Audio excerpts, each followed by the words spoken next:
So welcome to the program. Usually we have the program on Sundays, but this time because of logistical and scheduling reasons, we are doing it on a Saturday, but at the same time 8 p.m. So welcome and thanks for joining the call. I'm just going to do a quick brief few slides on about the program for those of you who may not have joined earlier. So guidelines, please stay muted during the fireside session so that we can hear the conversation clearly. Please turn off your video. With more people having video, you might have bandwidth issues. So please turn off your video. The entire session is recorded. So Partha, you can start recording the session now. Yeah, I already started. And the recording will be available in our CEG Connect YouTube channel. It's a free YouTube channel, public channel. So you can watch the recording of the session. We also have the recording of all the previous 9 sessions as well in the YouTube channel. It's CEG Connect is the name of the YouTube channel. If you have any questions during the program, please use the Slido program. I will talk a little bit about how to use the Slido program in a few minutes. And then you can do many things in Slido. You can ask questions in Slido. I, as an administrator and the host, have the ability to post live polls, questions to ask the audience about feedback and other questions I'll be posting out there. So please participate in the poll. You can use Slido on any of your devices. Again, I'll talk about Slido in the next couple of slides. During the question and answer session, if your name is called, if you had a question, if your name is called, please unmute yourself to ask your question. So today's guest speaker is Dr. Raj Echambadi. Raj is from the 1989 batch of CEG Mechanical Engineering. He's the president of Illinois Institute of Technology, one of the oldest educational institutions in the United States, based in downtown Chicago. Raj has kindly agreed to join us today to give his talk today. Of course, I'll be the host, and Partha Sarathi is my technical support person. Partha is also a CEG 2021 graduate. Recently graduated, and he has been helping me with the program as well as the website, as well as all the tools that we use to run this program. Slido, what you have to do for joining Slido is that go to any web browser, either in the mobile or in your laptop, desktop, or on your iPad. You can type in slido.com. Once you type slido.com, you will get a screen where it will ask you for a Slido code. At the top, you can put in the Slido code for today, 904825, 904825. Once you put that, you should be able to get to a screen like this, which is basically a screen where you see two tabs here, a Q&A tab and a polls tab. The Q&A tab is where you can ask your question, and the polls tab you can go on to respond to the poll questions that I'm going to post here. So pretty straightforward. So with that, I'm going to stop broadcasting my screen, and we're going to get on with the program. All good so far, guys? Let's see. Okay. So Raj, welcome to the program again. Thanks for joining us today. What I would like to do first, Raj, is that the first maybe 5 to 10 minutes, however long you wish, you can just give us a sort of an opening remark, introduction to yourself, and more importantly, spend some time talking about, how was the journey from the time you left CEG back in 1989 to where you are right now? Any significant milestones, learnings that you think would be interesting and helpful to the audience? The audience today is generally made up of students and alumni. No particular focus at this point in time, so you could answer it whichever you want. The questions might be more relevant to the particular person asking it, but feel free. Thanks. Over to you. Thank you. Greetings to all of you, and thank you, Vish, for this opportunity to speak here. And as you said, I graduated from CEG in mechanical engineering in 1989. Born in Tiruvallur, in Tanjore district, but grew up in Chennai, and went to high school at Shrine Velangani in T Nagar till 10th standard, and as people of my generation switched over to the state board in the 11th standard to Santhom High School. Went to Gindi for eventful years, extraordinary years, met some unbelievably great people, tutored by some of the most caring professors, and worked for a few years in India. I was at TAFE, Tractors and Farm Equipment, part of Amalgamations Group and Castrol. I was also, by the way, midway through, I also did a 2-year MBA from Anna University. And I'll probably at the end, I'll tell you why I did that. But I was very interested by that point in time in pursuing an opportunity in the US, higher educational opportunity in the US, especially in business. So I went in for the MBA, got a full fellowship here from the University of Houston, came here in 1994, finished my PhD in 1998, and then started my academic career. I had, if you will, a career crossroads. Should I go into the corporate world? Should I go into the academic world? Decided to pursue an academic career. Started my career at the University of Central Florida. Was there for a decade, and then went to the University of Illinois at Urbana-Champaign. I was in the business school, rose through the ranks there, became an endowed professor. For those of you who are in the academic world, you know that the endowed professor is the highest rank for an academic professor in a US university. So I was very fortunate and blessed to be that. But along the way, there were some interesting opportunities. While I was at the University of Illinois as a professor, I got an opportunity to get into administration. And among other things, my team and I were the first ones to create, conceptualize, and launch the first scaled online MBA program. It's the largest online MBA program in the world today. So it has about 4,000 students today. But again, more than happy to talk specifics. But the content has been viewed by millions of learners across the world. And so that opened up a lot of opportunities for me. Went to Northeastern University in Boston as the dean of the business school. Northeastern is one of the largest private business schools in the US. Was there for a few years, and this opportunity to become the president at the Illinois Institute of Technology came, and here I am. So to me, when I looked at Illinois Institute of Technology, and I'm going to call it Illinois Tech from now on, it was very clear. Illinois Tech was founded in 1890, as you said, is one of the oldest engineering institutions in the United States.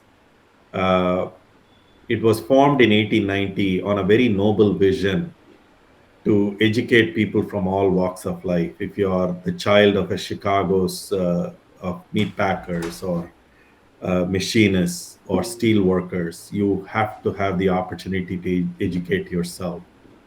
And today, Illinois Tech is number one in the state of Illinois in terms of moving people from the bottom 20th percentile of their income to the top 20th percentile, as people call it, the intergenerational elasticity. So we are very high up there. We are a technology-based school, unlike, very much like CEG. But as you know, in the US, a lot of universities have a very healthy focus on liberal arts as well. So we are slightly different.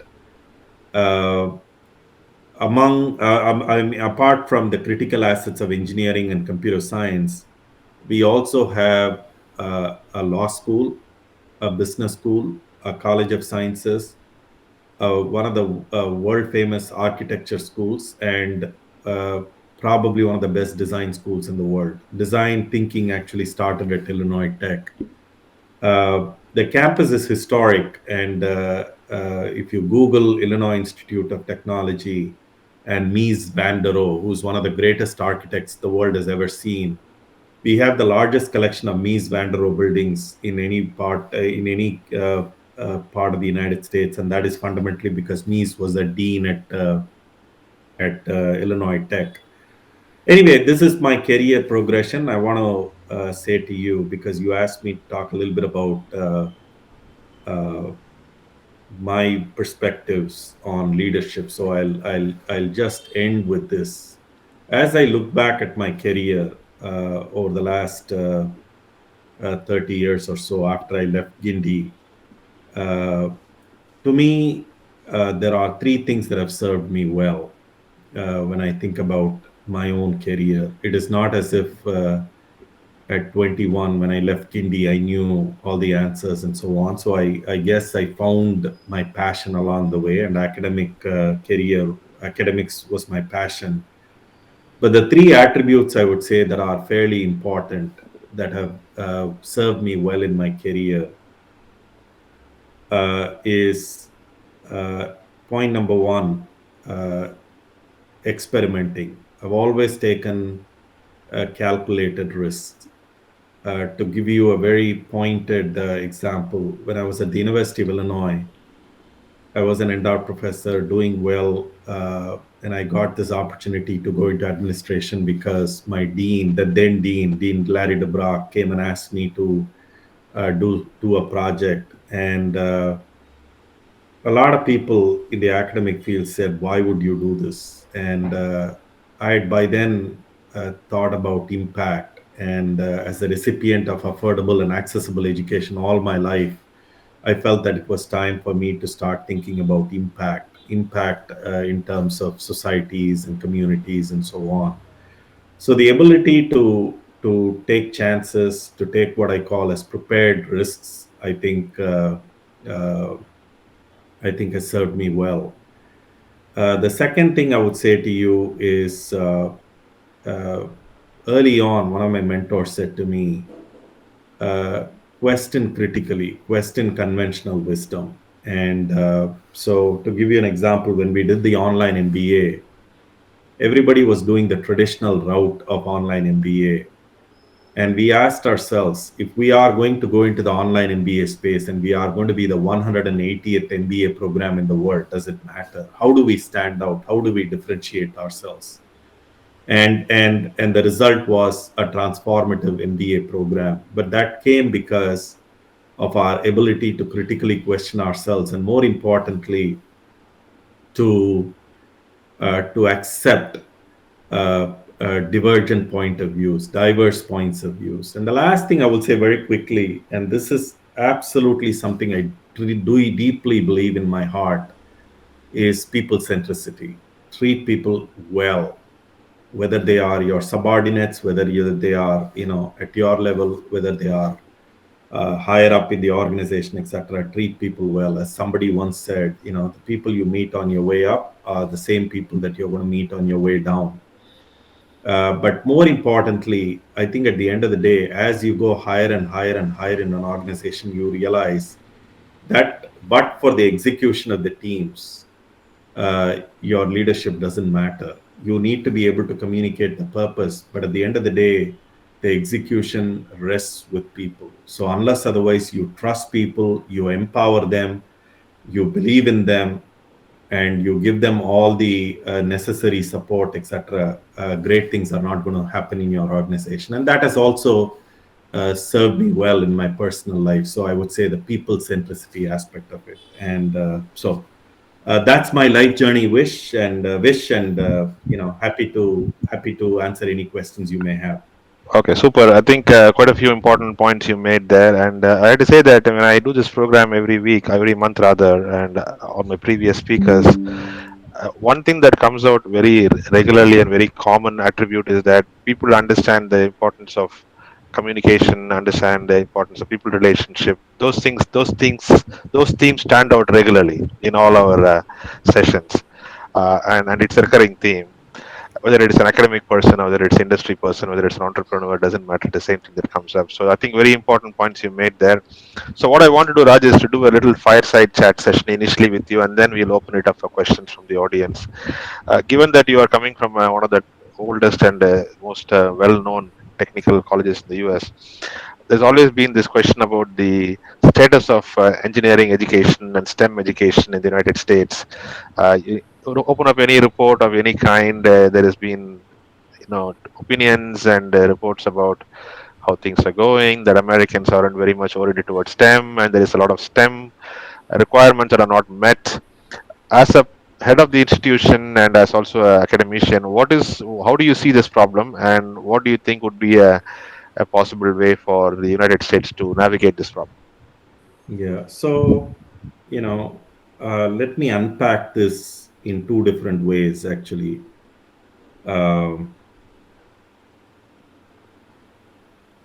The first is I absolutely believe that STEM-based education is a matter of global comparative advantage and a matter of national security. So and I'm going to nuance STEM, which stands for science, technology, engineering, and math, and call it STEAM, science, technology, engineering, arts, and math, because there is a movement in the US, and I will talk about it just in a minute, to incorporate not just the technical, science and technology based aspects, but also to add the RD side, if you will, of life, people centered skills, entrepreneurship, etc., into this. So when I talk about uh, the future of STEM education, is extraordinarily important. Not only for the United States, it's also important for India. It is important for China, because without that, your ability to navigate as a nation and as a people, navigate the digital economy, is going to be greatly inhibited. So that's the overarching point, and uh, that I want to make. As far as STEM-based education is concerned, I don't see the problem as very dire in the United States. Obviously, more number of students will be good. But if you look at the last few years, uh, the numbers have actually, especially since COVID, the numbers have actually remained flat when it comes to applicants into the STEM-based education fields and so on. And given the fact that there is a greater appetite for international students now. Of course, we've had some problems with respect to international student admissions in the last 4 or 5 years, partly because of a broader, uh, I would say, governmental constraints, if you will. But also with COVID, we didn't have a lot of international students, and now that is resurging back. We are seeing that even in our fall numbers. The number of international students into graduate programs is just going up across all schools. So I would say to you, if I nuance it, and the strength of STEM-based education is healthy. But if you ask, are there things that we should be doing as a US university to foster more domestic students, more US based students into graduate STEM education? The answer is obviously yes. A lot of domestic students, as in US born students, once they do their undergrad in STEM, they typically don't go into graduate work, master's or PhD or whatever it is. They go into corporate world and they go there. And to me, that is an area of focus that we need to have. And but let me talk to you philosophically about where US STEM-based education is going. There is a growing recognition that in the world of artificial intelligence, in the world of these breakthrough technologies that are coming in, offering STEM-based education alone is not enough. How do we marry technical skills with people-centered skills, such as ethics, entrepreneurial thinking, uh, critical thinking, systems thinking, computational thinking, moral reasoning, etc.? This is becoming extraordinarily important. In my prior institution, we used to call it humanics. We wanted to train students in humanics so that these students can become robot proof in the future. So that is kind of the trend that is happening in the United States, where you not only provide students with the technical skills, you also provide them with human centered skills so that they can become impactful leaders in the long run. So uh, that's I think the I'll close with this. The future for I would say STEAM-based education is very high across the world, especially in the US. And given the fact that the US has been a magnet for attracting the best and the brightest around the world, I don't see any imminent slowdowns unless otherwise we have some extraneous forces affecting us. So the future is, I would say, reasonably bright for STEM-based education. Yeah, thank you. The point that I heard from out from you is that US is still the leader in STEAM education. US is still the big innovative economy in the world, but you also have other nations who are competing for the same space. So China, in particular, is competing very heavily in a lot of the areas where US has been leading for a long time. Now, Yeah, if you look at the geopolitical scenario now, as well as the places where the dependency on nations is increasing, even if you take artificial intelligence or any hardware or any software technologies, China seems to have the ability to manage the supply chain, if you will. yeah, The semiconductor chip shortage is one good example where if they don't open up that, then the world is not going to be able to progress. Whether it is electric vehicle industry, whether it is computer industry or mobile industry, any industry. So that argues for the need to have the intellectual capital and the ability to produce those things in the United States, which, as you know, in the last 25 years, intellectual capital had largely stayed in the US, but it has also been improved in other parts of the world. But the manufacturing and the actual execution of those things have gone to China and other places. yeah, So that's a question. My question around the context is that now, given that STEAM education is very important, unless you produce enough qualified, competent, innovative engineers, uh, there's going to be an issue in terms of your competitive advantage of yeah. United States as a country compared to China. So that's a context of the question I was asking in that thing. Absolutely, absolutely. To me, there are a few points I want to make. Yeah. Point well taken, Vish. I was looking at it more from an education point of view. You are asking me the contextual aspects Mm. of that. I will say to you, uh, I would offer the following points here. One, uh, when you think about the global economy over the last 35 years, uh, extreme poverty has greatly reduced.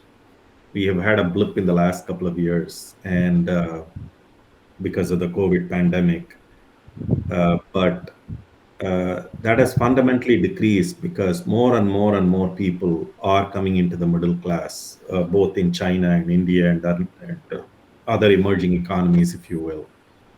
So to me, when I think about the rise of China, the rise of India, the rise of Africa as a continent, I think it's a good thing for the global middle class. And of course, we need to do a lot to move people from extreme poverty and so on. So I view this problem uh, as this issue as more of closing the gap by the other economies of the world. In fact, there's a historian friend of mine who always likes to remind me that in the first 20 centuries uh, uh, of this millennium, uh, 17 of the centuries have been led by either China or India in terms of the global GDP.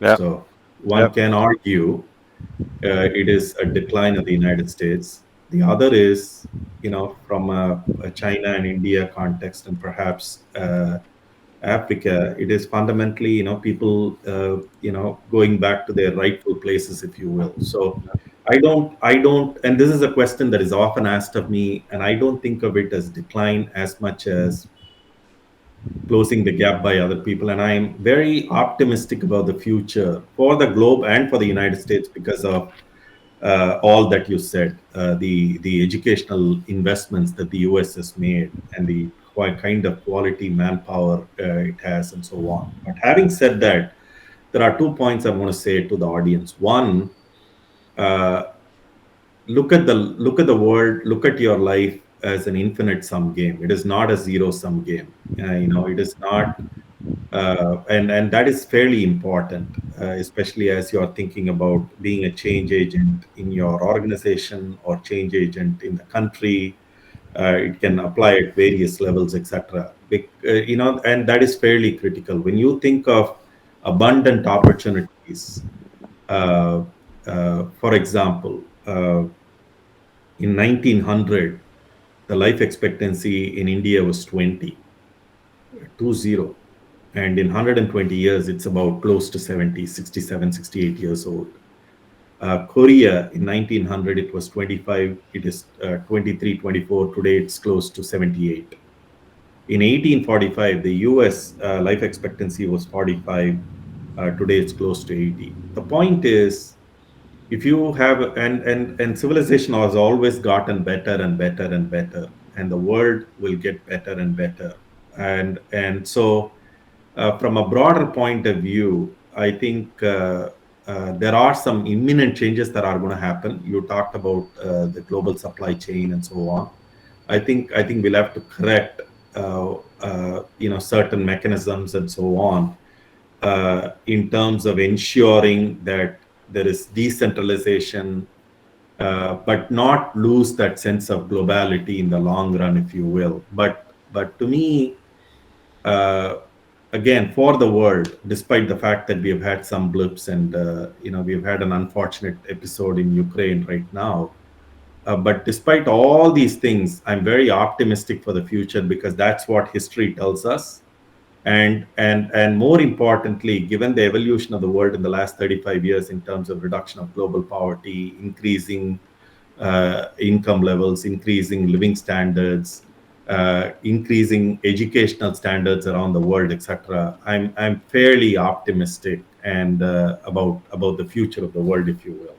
And it's a good thing when you have very strong economies and it's not a unipolar world. Great. I have another topic which I want to tee up with you is in terms of the relevance of the uh, academic curriculum nowadays that is used in universities, both in the US, India, and anywhere in the world. Specifically about US and India, there has been this long-standing complaint, if you will, that the type of education imparted and the curriculum imparted in universities and colleges are not keeping up with the demands of the modern world.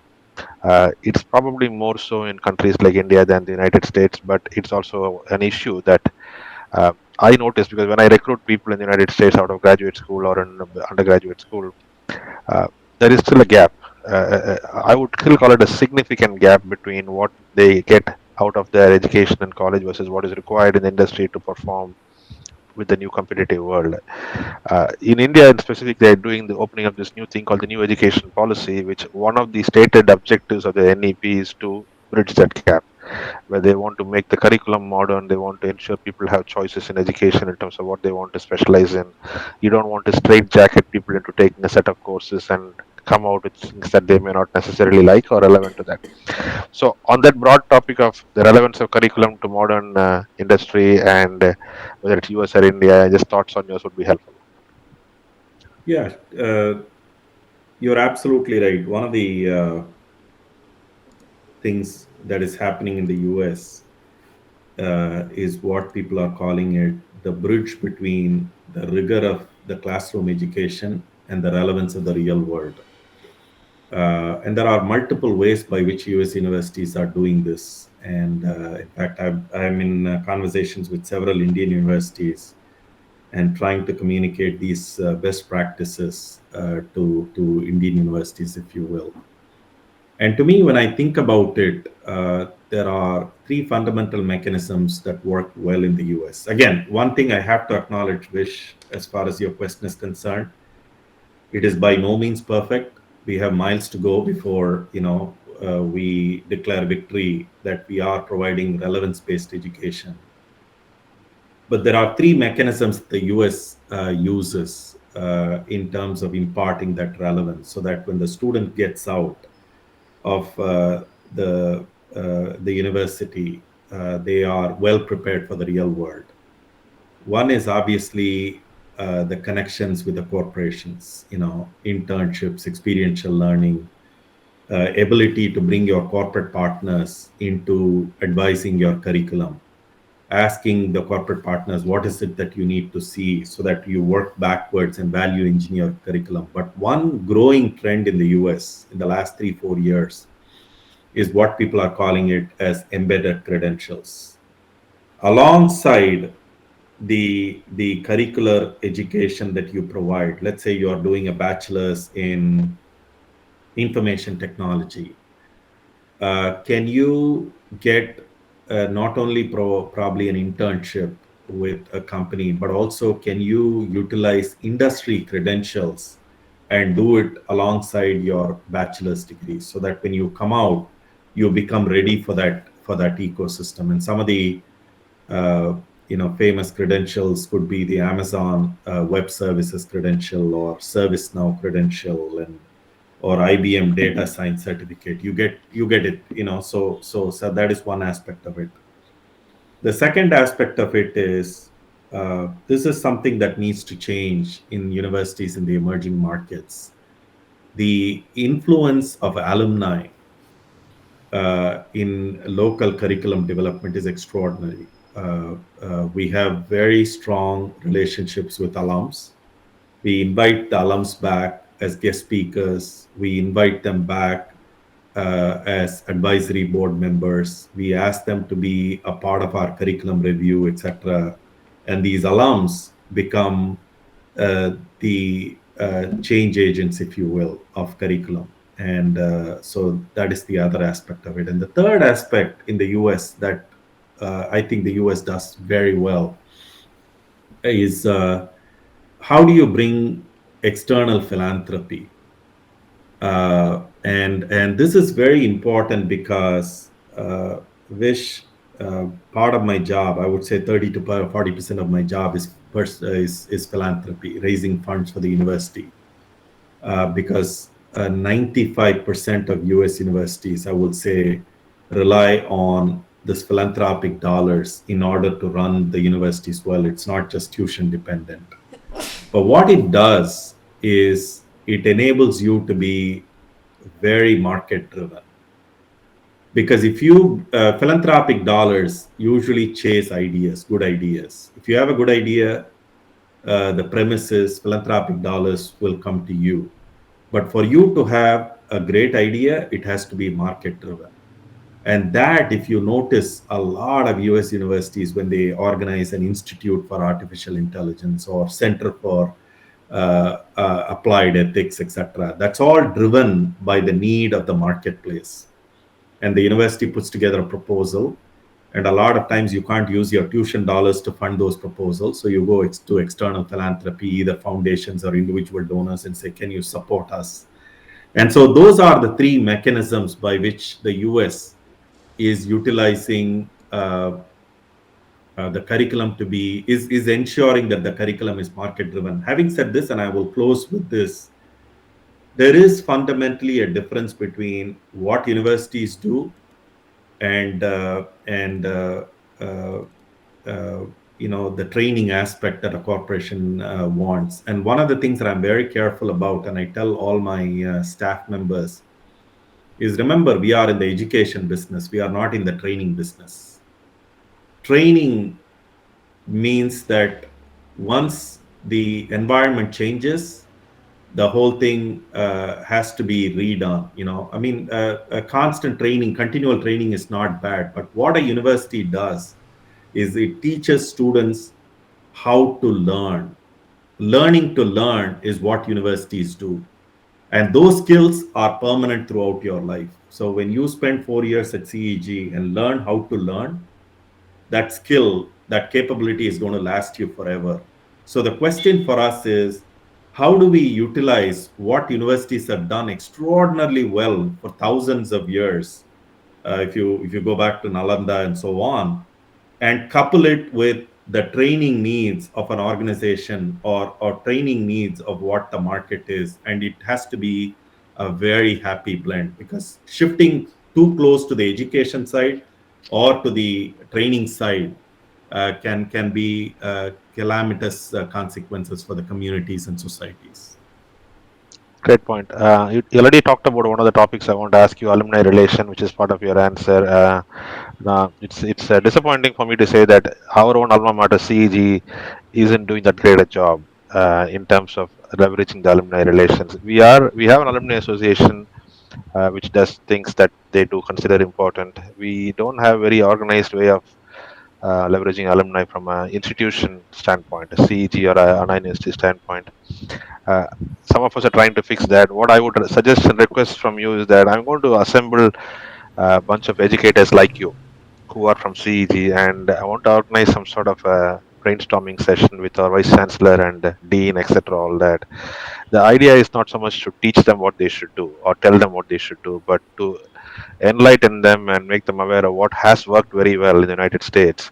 Agreed that not all of them may work very well in India, but I'm sure there are some themes that they can adopt, because our utilization of alumni is needs a lot to be done there. The Yeah. IITs and NITs and BITS do a much better job than us, and we have, as I told you in the call before I joined this call, I have personally curated about 350 people who are in C-level positions, presidents of universities, deans of colleges, etc. All that, all coming from CEG, who are all over the world. I don't know if we are leveraging the collective brain trust of these people to help our own alma mater. So that's one thing that I want to point out that we want to do, and I would need your support and help to do that. Absolutely. Happy to. The last question I want to leave you before I open the thing for questions is that is in terms of entrepreneurship. A lot of students in the current generation, as you know, are looking at entrepreneurship as a stable career. It's not the same as it was when I graduated back 35 years ago, but Yeah. entrepreneurship was a word I never even knew at the time. The choice has now become, for students, particularly from CEG or anywhere in India, is to continue education in India, getting a job in India, continue education in the United States, or start my own business, or should I go to management? So multiple different things are thrown at them, and what I see is that a lot of people are confused and anxious, aren't able to make a decision on that. Now, there is no one answer that's going to fit all of them, obviously, but I just want to hear your overall perspective. And as educator and someone who came from India and went to the US and running institution, what would be your best advice for a student coming out of CEG today in terms of what would be the way they should approach this question, not necessarily give an answer to what they choose? Yeah. Great question, Vish. To me, I started off by saying this: uh, follow your passion. And passion, but having said this, the passion may not become obvious or apparent when you are in college and so on. So sometimes life experiences actually takes you there. So at a very broad level, when I advise students from the US, and this is what I will say to students from India and especially CEG, is have diverse experiences when you are in college. Obviously, there are the internships, there is the project that you do either for companies or for your local community, etc. But also exercise or be part of projects that teach you how to be entrepreneurial. And I use the word entrepreneurial not just in the sense of new ventures, but in the sense of developing your thinking in terms of being different, differentiating yourself, doing more with less, and so on. And that's a useful skill. Well, nowadays, when you think about US universities, for a long time, US universities thought they were in the business of research, new knowledge, and teaching, which is disseminating that new knowledge. But now the US universities are starting to add a third pillar, third dimension, which is entrepreneurship, but not traditionally defined as starting a new venture and so on, as much as thinking differently. Because, Vish, referencing an earlier question that you had, when other countries are all coming up and closing the gap, etc., which is good for the global society, it also behooves you as a country, as a state within the United States. How do you stand out? And that's basically uh, evidenced by how well you are in terms of entrepreneurial thinking. I will say to you, in my prior job, we did an experiment with the Andhra Pradesh state government, and we worked with the Andhra Pradesh State Skills Development Corporation to teach entrepreneurial thinking in a few select universities in central Andhra. Worked very well. We brought in students to the United States to pitch and so on. And 90% of them went on to be good entrepreneurial thinkers. And based on our experiences, the Indian government in 2019 invited my university to be a strategic partner with the Indian government. So we are actually building two entrepreneurial hubs in two public universities in India, state universities in India. So to me, the other thing I want to say to people is, and now I'm going to go into entrepreneurship in terms of new ventures. Entrepreneurship is uncertain by definition. One of the things, there is a myth out there, at least in the United States. The average age of an entrepreneur in the US is 38 today. It is not 21. It is people who have had substantial experience in the real world and who see real life pain points and then go on to start their own companies, etc. So that, to me, this help this behooves our students to not focus in on and say at the age of 21, 22, when I graduate out of CEG, I want to be an entrepreneur. If you absolutely have a great idea and if you are passionate about it, then by all means do it. But on the other hand, I would say to you, don't get fixated so much on those kinds of outcomes. Just go live your life. If you feel that there is a passion for entrepreneurship in your heart, it will come out, and you are going to be successful, etc. So in the first few years of your career, be it in college or right after college, etc., I always say to people, uh, take your time to find your passion. For some people, it is immediate. Some people, it will take time. But once you find your passion, follow that arc, if you will, and great things are going to happen to you, and you're going to be happy both professionally and personally. That would be my advice. And as you rightly said, Vish, don't follow a one size fits all. Don't that doesn't work for anybody.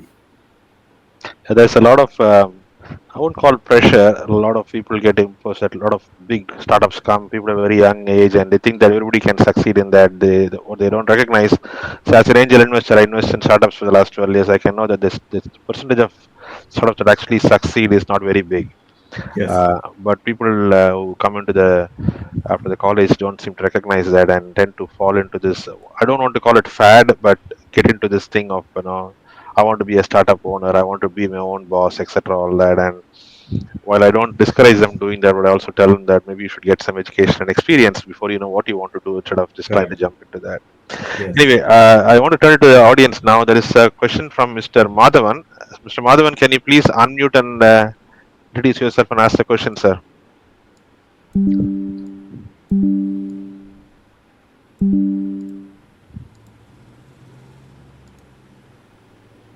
Okay, let me ask the question which he had posted earlier.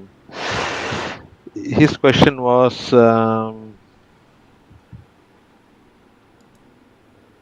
he says, "Good morning, Raj.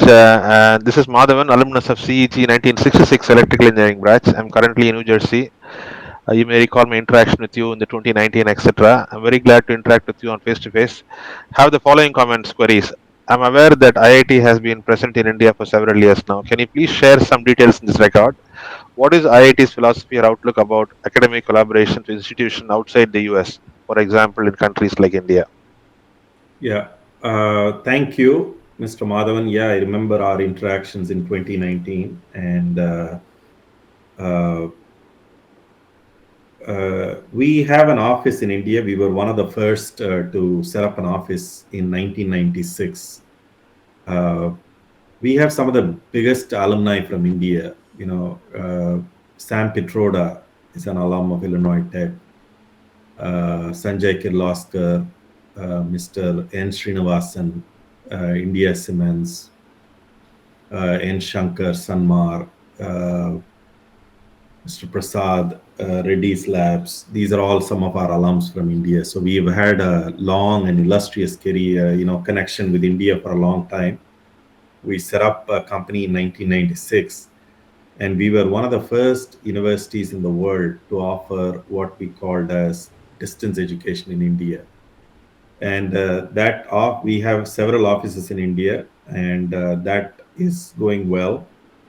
And we do offer a lot of online programming for Indian students, either who want to study in India or who want to take a few courses and and come to the United States for advanced study.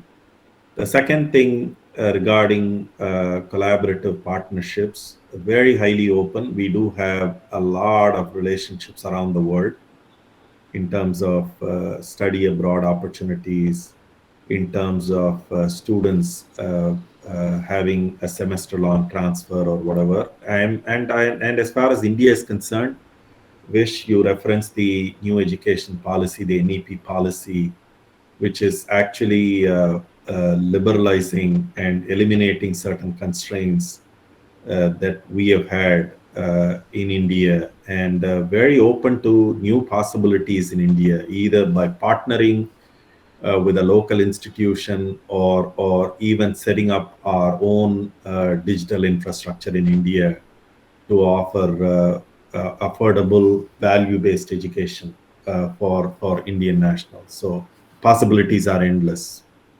So on that topic, another question from Chitti Babu. Chitti Babu, do you want to unmute and ask your question, please? Sure. First of all, congratulations, Raj, on becoming the president of Illinois Institute of Technology. I'm the batch of 1985, same as Wish, mechanical engineering. I think we might have crossed 6 months because we graduated in December. Anyway, my right on when you talked about the skills gap between what the industry is expecting in terms of skills and what academia is producing. Yes, we have to teach students learn to learn. And I've noticed whatever the skills might be, whether it is artificial intelligence, blockchain, or whatever it is, right? It's going to change. Change is the only constant. And students, as long as they have the critical thinking skills and if they are agile, adapting to changes, they will do fine. Anyway, I think you partly answered the question. With the new education policy that's going to be launched in fall of 2022, that opens up a lot of opportunities, I believe, as part of the partnership policy, that is, they are talking about giving some kind of certification, even if they drop off after 1 year. Correct. They'll give a diploma or a certificate, or so. In relation to that, how easy has it become to create? I'm also trying to create partnerships. I'm, by the way, a dean of Indiana University Kokomo, very close to you. I think within the 3 hours. The School of Business. I'm a new dean. I never thought I would become dean. Listening to your life story, I was like, wow. I never thought I would be dean. I thought I'll be a happy-go-lucky faculty member and retire. When I became chair, everything changed. Anyway, so what are the? I tried some partnerships, but there were some issues. Our legal has put some hold. So I'm trying to create partnership. What kind of partnerships, like a 1+1 MBA or a 3+2 MBA or anything like that? How easy does the new education policy makes it possible in your understanding? Yeah, so thank you. And again, happy to connect with you privately, because there are some things that we are doing both with the Indian government, and we are working with the consulates here. So happy to share my insights and input. To me, I would say the way I'm thinking about India is as follows. I don't want to be obsessed with just degrees. Degrees are good. 3-year degrees, 4-year degrees, 1-year master's degrees, they are all good. But I want to get into the business of lifelong learning, unbundling education. So you rightly pointed out that if a student does 6 months of a 2-year master's, can we give a certificate and stack these certificates to getting bigger and better credentials? So there is a mindset change that needs to happen, and the new education policy actually helps with this. But the thing with respect to partnerships, there are multiple ways of thinking about it, and I'll make this very short. One is obviously bringing students from there. They do 1 year there or 2 years there undergrad, and they come here for 2 years. The other is obviously student exchanges from here. But one of the things that I did well in my prior institution. This was with Kriya University in the border between Tamil Nadu and Andhra. Is It's an up and coming private, elite university in the making, elite in terms of quality. What we did was we embarked on a relationship with them and we helped them design a cutting edge fintech course, financial technology diploma, if you will. So our faculty worked with Kriya's faculty to create a cutting edge program that was contextualized to the Indian market. So think of it as Kriya's product with powered by my former institution, if you will. So and it's just launched, and hopefully things are going to be very good for that program. But the way I would think about it is we need to be innovative. It is not a one size fits all. We need to start off and be ready to go beyond the traditional things that we have done, but impart short-term modules, short-term certificates, help Indian universities with cutting-edge products, and at the same time be humble and learn from Indian universities because they do certain things extraordinarily well as well. So how do you have a collaborative win-win? I'm now talking to a university in the south, a very esteemed university, and unfortunately, I have to say, wish it is not CEG. But I'm working with them, and as I'm hearing their programming, it is incredible. So we are trying to see what can we do to utilize those programs here because they have done certain things well, they have done certain things at scale. So that is how we are. I think we should approach it. To have a collaborative partnership between our two great countries, but not be bound by traditional views of higher education, but to look at it in a newer manner, if you will. But happy to connect with you privately and connect you with some of these thoughts. Absolutely happy to do that. Thank you very much. Thanks, City. Thanks, Raj. One other question left on the line is that about alumni engagement. This alumni engagement is not a big factor in CEG. What would be your advice to CEG and AU to address this?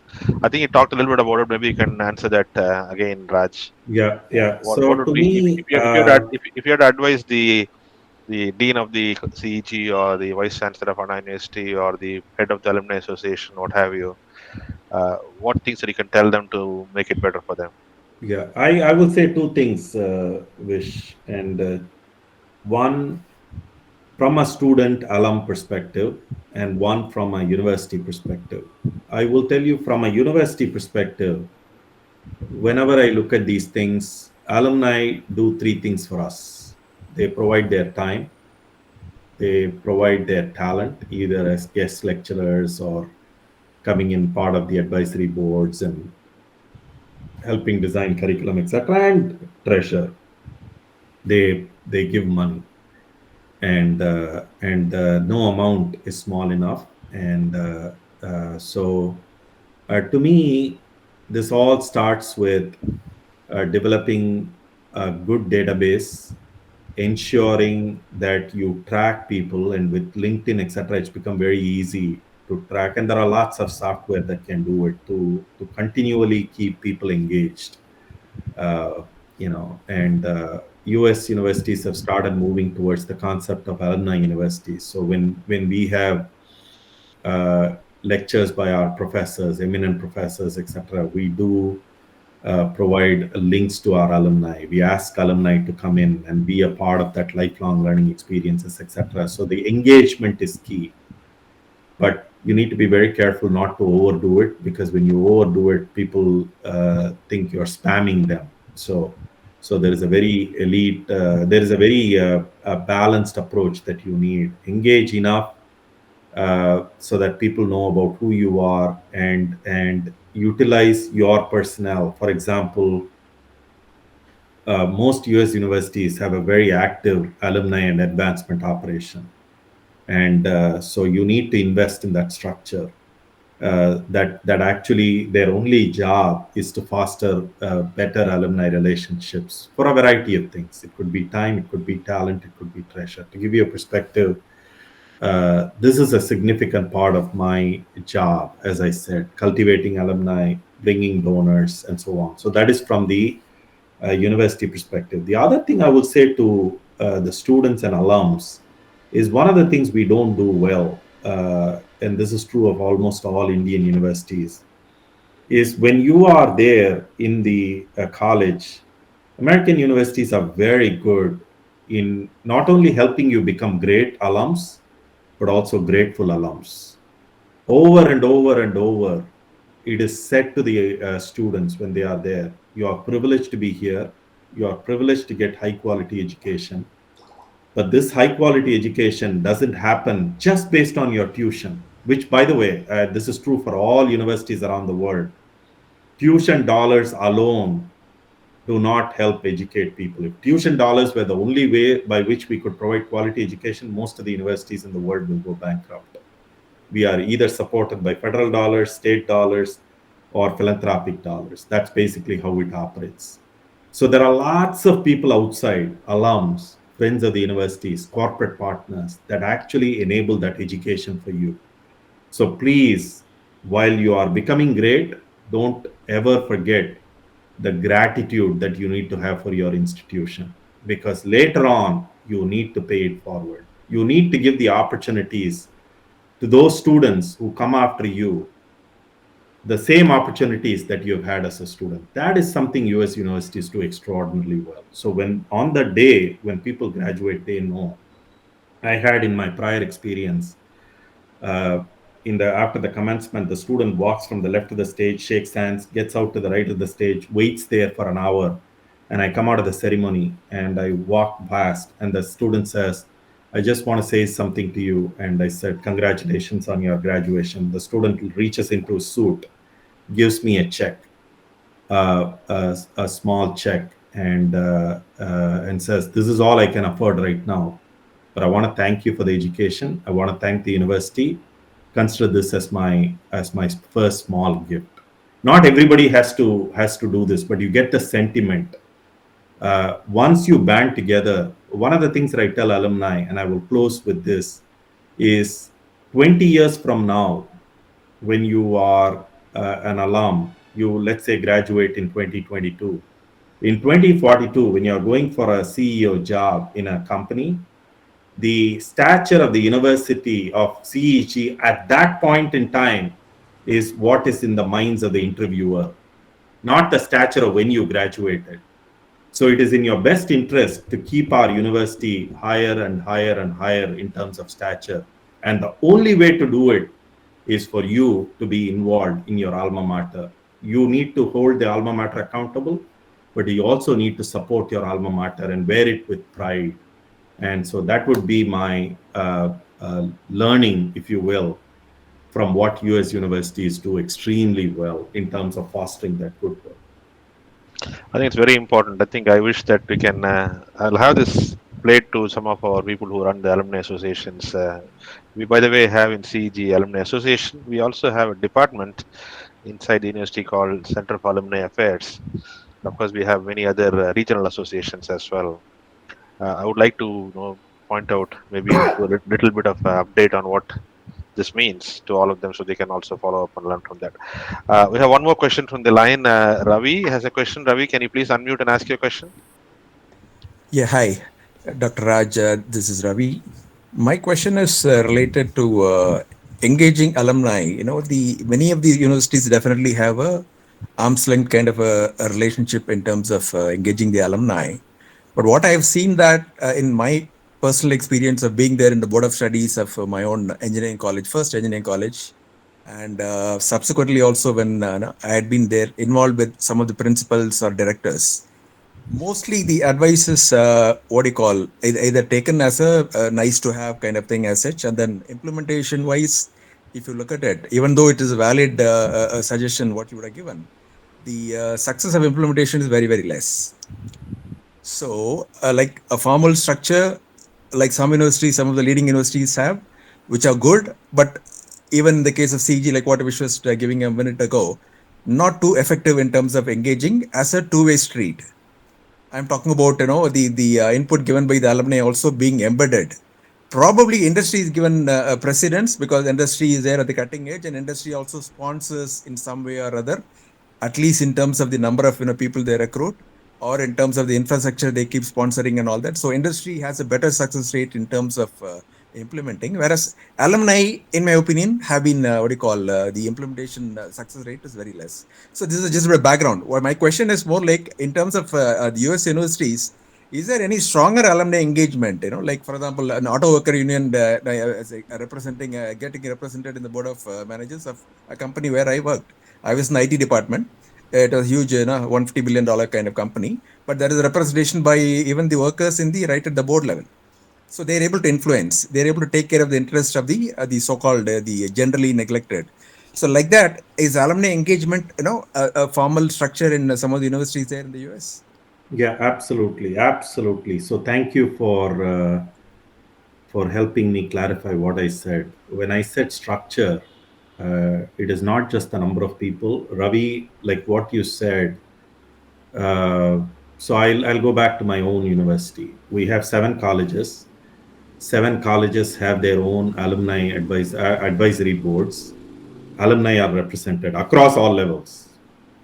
Alumni that graduated recently to alumni that graduated in 1975, they are all represented in the alumni advisory board. Then we have the across the university, you have the young alum board, which is 10 years of after graduate, within 10 years of graduation. Then you have the regular alumni board, and annually there is an alumni board luncheon or meetings or whatever it is. But it is not done separately. These alumni boards are all fostered and cultivated by the alumni staff within the university. So that's basically what it does. But very critically, I will tell you, we have an event in May. I have to show up for the annual luncheon. Okay. This is part of my job, and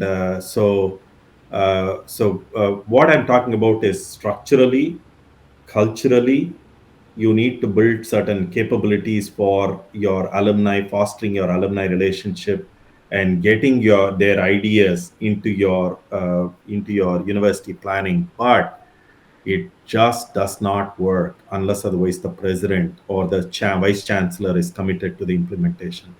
I'll be very honest with you. In all the US universities that I've served in, in my prior institutions, I had 2 boards, Board of Visitors and Dean's Executive Council. I had to answer twice a year to them on what I'm doing with respect to alumni relationships. And this is a very important part of my job description. This is a very important part of my performance evaluation. It is. I was telling early on, 30% to 40% of my job is actually fostering alumni relationships and funding philanthropic dollars. So my performance evaluation at the end of the year is dependent on that. I can't go and tell my board, "Oh, I heard these ideas from the alumni, but we are not implementing it." That doesn't fly. So you need to communicate overall that these matter. Right.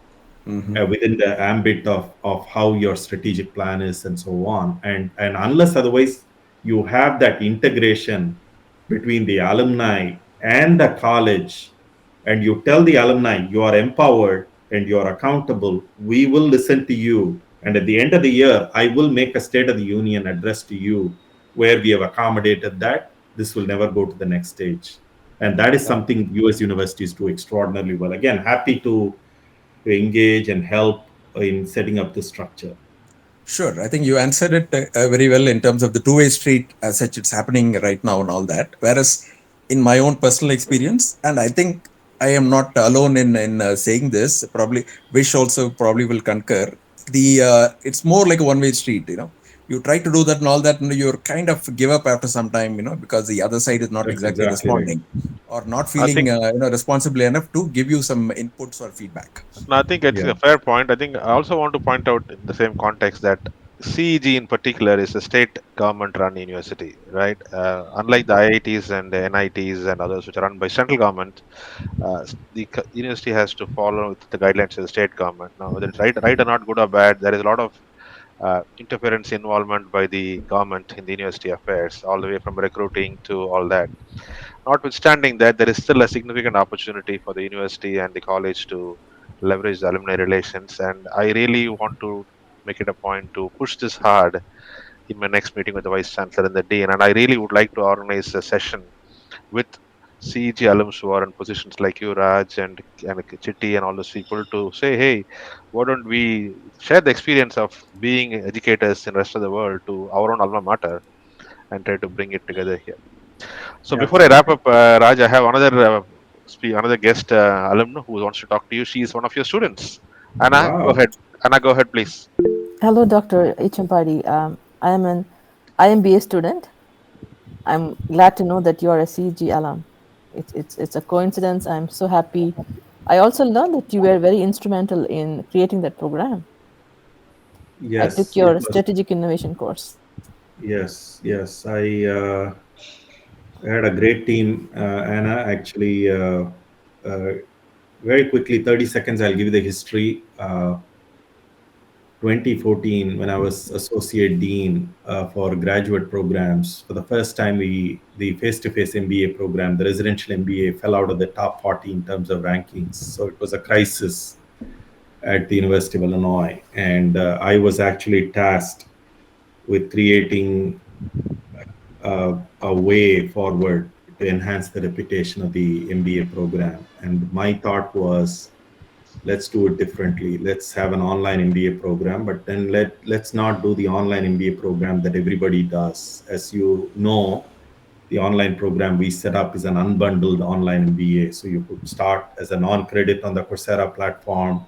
You could do individual courses, certificates, or you could do the full-fledged MBA, which is very affordable and connects to the land grant mission. So I'm very happy, delighted to see the success, but I think there were lots and lots of people that worked very hard to make that happen. And so it is the crown jewel of Geese College of Business right now, but very happy to have led that effort and very happy to have played a very small part in the evolution of the IMBA, and to see its success 7-8 years ago is just both heartwarming and humbling. So thank you. I think Thank you I for think the university. the best compliment you can get as an educator is a compliment from your student, right? Yeah, To that extent, absolutely. I think it's nice. Now, Anna, just out of curiosity, which year of CEG did you graduate from? 95. I did my MBA in India at BITS Pilani, but I didn't complete. So I moved here, but I never got another chance to do another MBA. But this Oh, program offered me an easier chance for me to complete it. oh wow! And you didn't know that Raj was a CEG alum. Wow. I didn't know at all until now. This is interesting because I have worked in the US for a long time, run businesses there, and I tell you, good 30-40% of all the business successes I had was dealing with customers of mine who also happen to be CEG alum. It's an immediate natural bond you get. I remember one distinctly, one very large US corporation. I can't tell the name right now. We had the person who was the procurement head. He was a senior vice president of procurement. Was a senior to me in CEG. It came out through an accidental conversation over lunch, and I can tell you the relationship dramatically changed.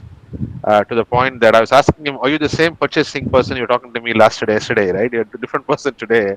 So the CG connection made that thing so much easier. That's one example of many examples I can give where the Yeah, relationship with our own fellow alums will do. Now, it's not about college and alumni, but even within alumni, there is a lot of opportunities for yeah, collaboration. I do want to inform you guys that there is a couple of WhatsApp groups that we maintain. One in particular for entrepreneurs.